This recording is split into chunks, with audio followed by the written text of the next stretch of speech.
Fala galera, eu sou o Thiago, você tá no Música Curiosa e hoje a gente vai contar a história de Tyler, The Creator, hein? Fica aí se você quiser saber.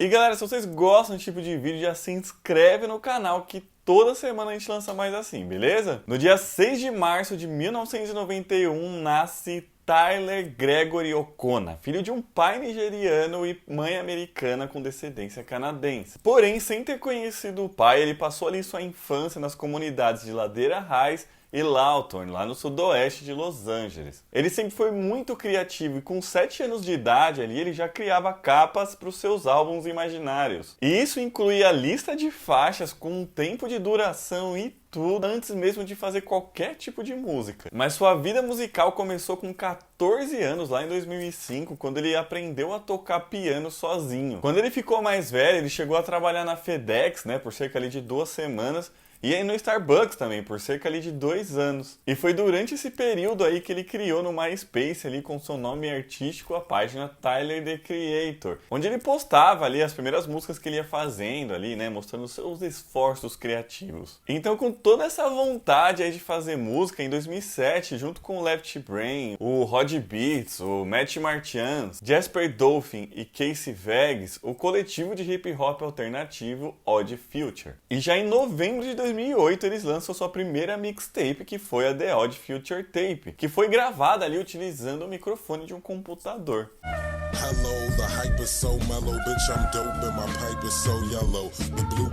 Essa primeira mixtape ali já fez algum sucesso, mas ainda não deu pra eles o nome que eles viriam a ter no futuro. Mas então no dia 25 de dezembro de 2009, de maneira independente, o Tyler ele lança sua primeira mixtape solo, que se chamava Bastard.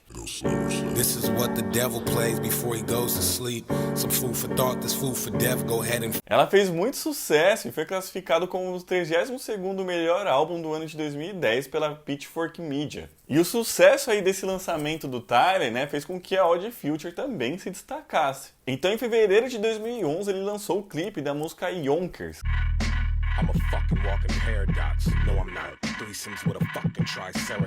que foi o seu primeiro single ali do primeiro álbum de estúdio que ele iria gravar, que era o Goblin, que foi lançado em maio do mesmo ano. O clipe foi muito bem, e recebeu muita atenção ali dos meios de comunicação online. Inclusive uma versão estendida ali com um terceiro verso foi disponibilizada no iTunes. E foi com esse clipe que ele ganhou o prêmio de melhor artista novo da MTV Video Music Awards lá de 2011. E esse sucesso todo ali que ele começava a ter, fez com que ele fosse levando junto com eles ali o pessoal lá da Odd Future. Tanto que logo após o lançamento aí do clipe de Yonkers, ele se juntou com o Rod Beats, que era lá da Odd Future, e eles fizeram sua primeira apresentação na televisão com a música Sandwiches, no Late Night com Jimmy Fallon.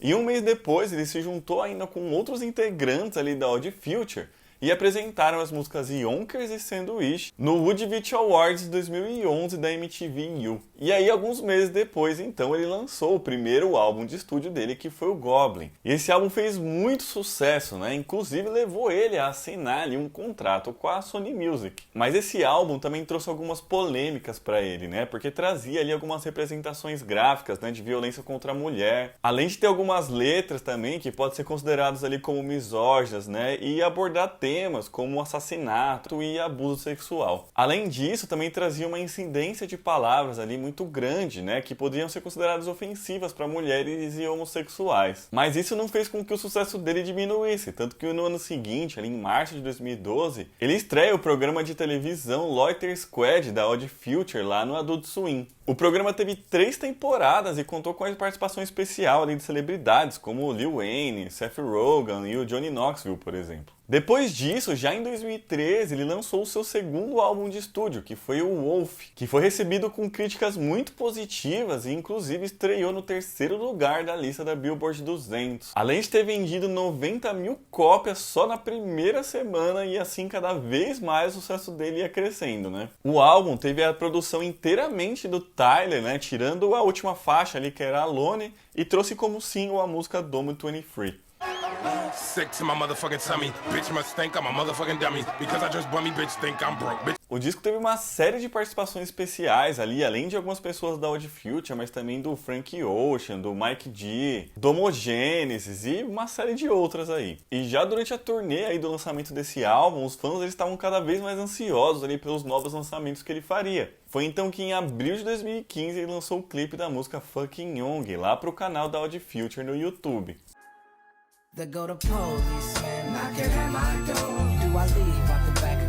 O clipe também tinha uma pequena parte ali de uma outra música que se chamava Death Camp. E ali ele já anunciava então que em abril de 2015 ele lançaria o seu próximo álbum, que seria o Cherry Bomb. Esse álbum também teve uma série de participações especiais, incluindo aí o Kanye West e o Lil Wayne, por exemplo. A cópia física desse álbum apresentava 5 capas diferentes e também já estreou ali em número 4 na Billboard 200.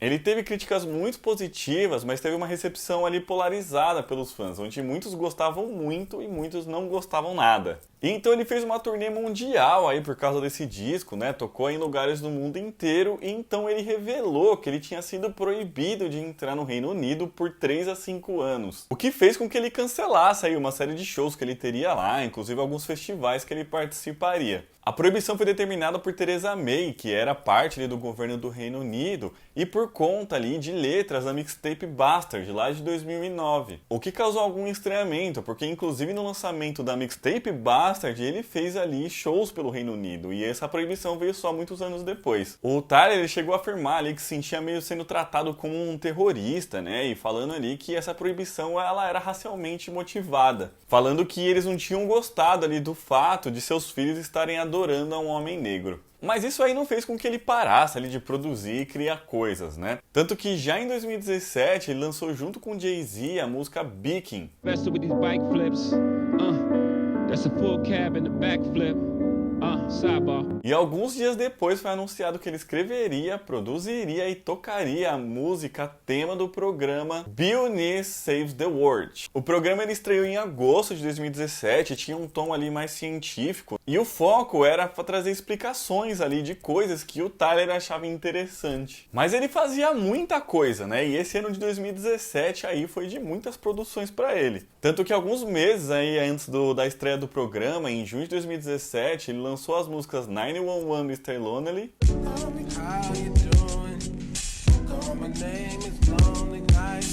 e Who That Boy. Yo, who that boy?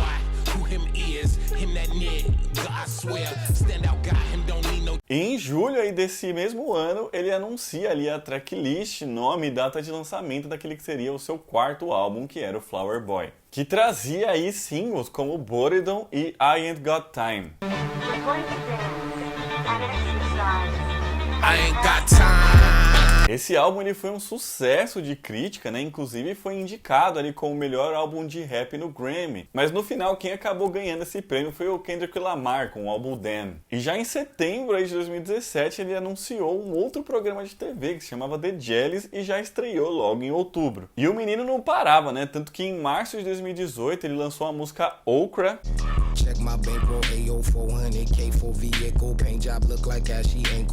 Que ele considerava ali como uma música descartável, né? Porque ela acabaria não entrando ali em nenhum álbum. E alguns meses depois aí ele ainda lançou a música 435, nessa mesma pegada aí.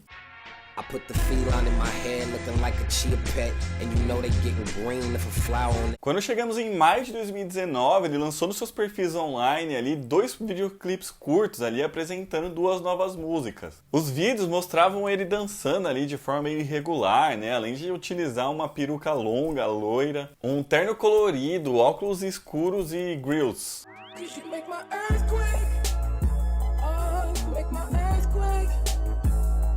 E aí mais tarde então ele anunciou aquele que seria o seu 5º álbum, chamado Igor, lançado no dia 17 de maio de 2019. O álbum ele foi aclamado pela crítica e estreou já em número 1 da Billboard 200, sendo o primeiro álbum aí dele a estar em primeiro aí nas listas lá nos Estados Unidos.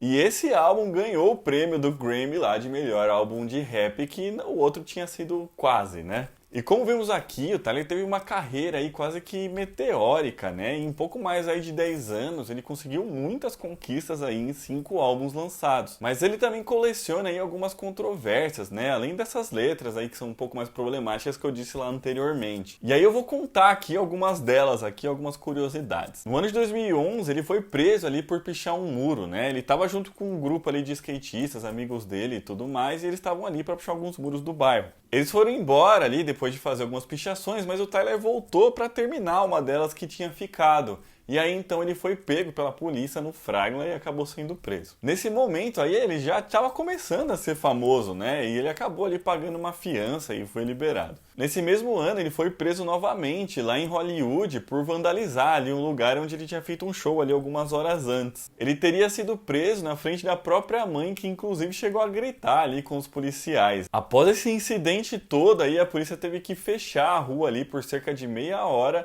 e ele foi solto depois do pagamento de uma fiança de $25 mil.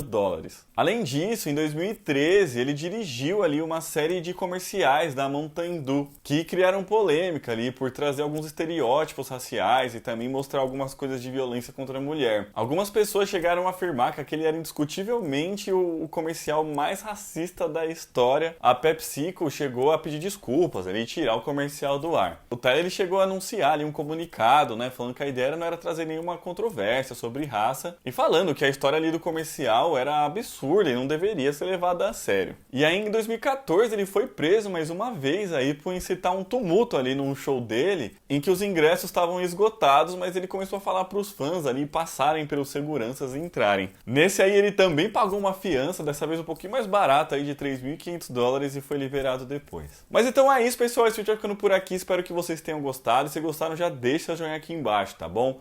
Deixa aí nos comentários o que você acha do Tyler, se você gosta das músicas dele, se você é fã, não gosta, enfim, deixa aqui embaixo, tá? Aqui dos lados a gente tá deixando outros vídeos pra vocês assistirem. Um beijo, até a próxima e tchau!